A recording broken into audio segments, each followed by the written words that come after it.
Na cidade de Chipre, há 2.300 anos atrás, um rico comerciante chamado Zeno teve seu barco afundado por uma imprevisível tempestade.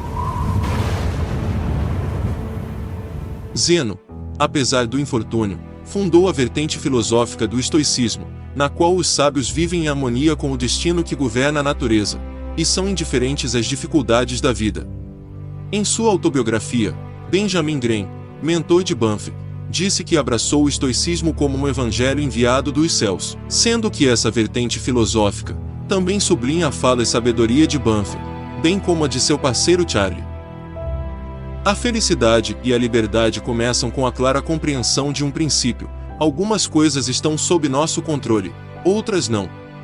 Can you talk to me about the influence that the Stoics had on you and some of your favorite advice from them? A lot have had a lot of me, including Epictetus, who started as a slave. No, I like those old Stoics. And part of the secret of a long life that's worked as well as mine is not to expect too much of human nature. It's almost bound to be a lot of defects and problems. And to have your life full of seething resentments and hatreds, it's counterproductive. You're punishing yourself and not fixing the world. Can you think of anything much more stupid than trying to fix the world in a way that ruins yourself and doesn't fix the world? It's pretty stupid. I just don't do it. Você não desenvolve coragem sendo feliz em seus relacionamentos todos os dias. Você a desenvolve sobrevivendo a tempos difíceis e desafiando as adversidades. Yeah, I think I developed more courage after I learned I could handle hardship. So maybe you should get your feet wet with a little more failure. Tudo o que ouvimos é uma opinião, não um fato. Tudo o que vemos é uma perspectiva, não a verdade. And Ben Graham would say that you're not right or wrong because 1,000 people agree with you. And you're not right or wrong because 1,000 people disagree with you. You're right because your facts and your reasoning are right. A chave é fazer companhia apenas com pessoas que o elevam, cuja presença evoca o seu melhor. Very important to surround yourself with people that are better than you are.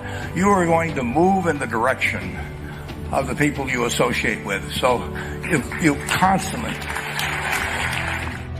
Não procure que as coisas aconteçam como você quer. Deseje que o que acontece aconteça do jeito que acontece. Então você será feliz. So I applied to Harvard. My dad wanted me to. And I shortly heard from Harvard. And they said, go to Chicago and meet this fellow who interviews applicants from the Midwest.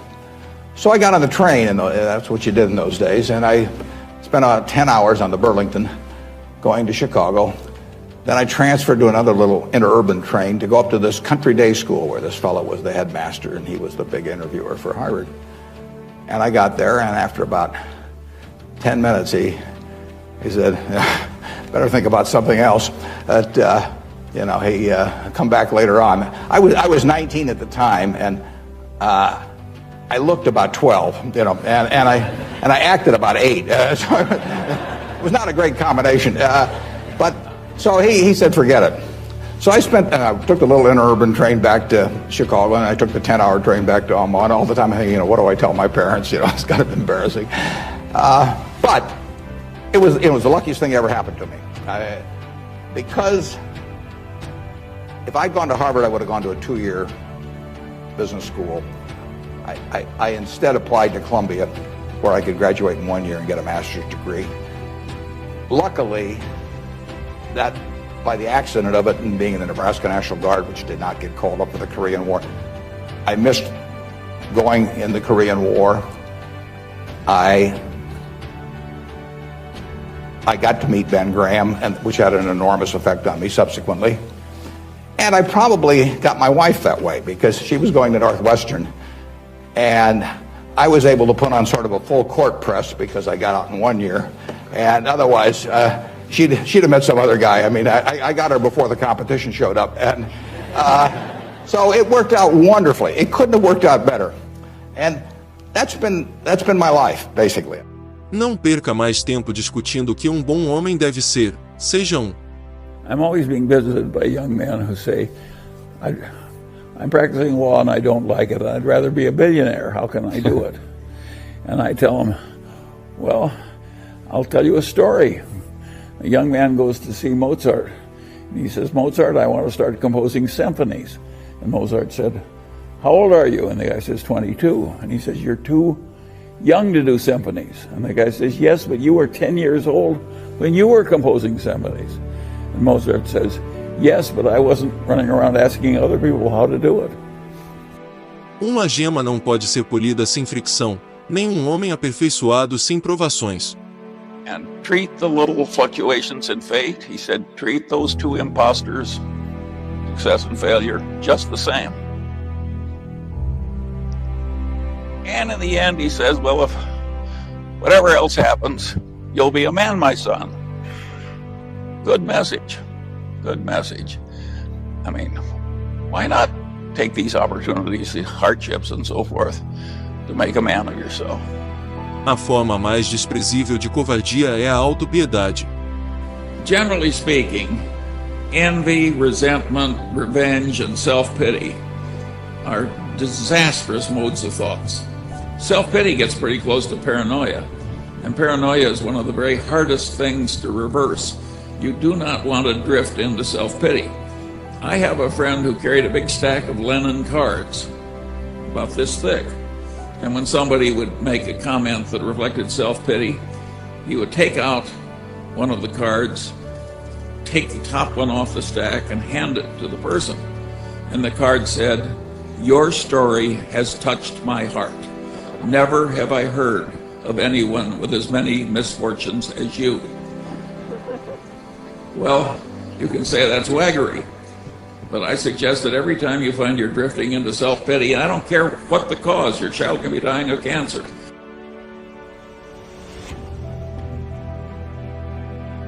Self-pity is not going to improve the situation.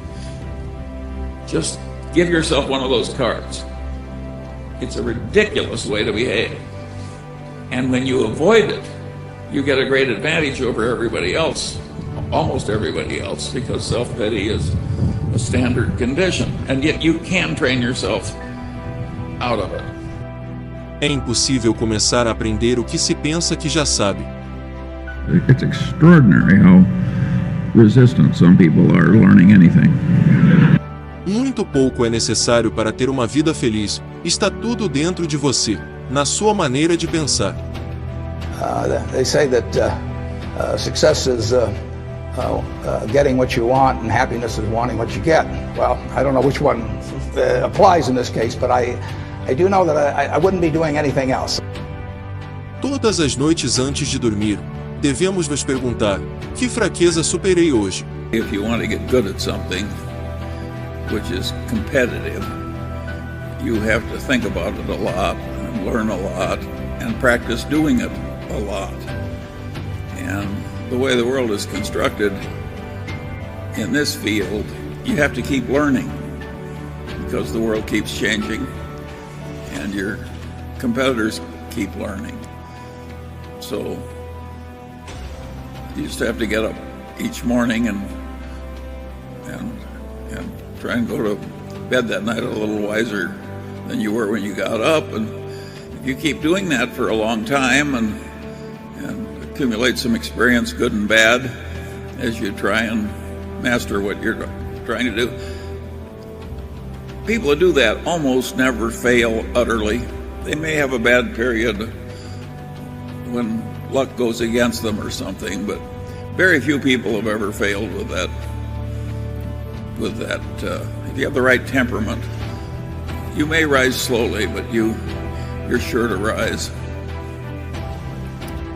O verdadeiro deleite de homem é fazer as coisas para as quais ele foi feito. Another thing that I found is that an intense interest in a subject is indispensable if you're really going to excel in it.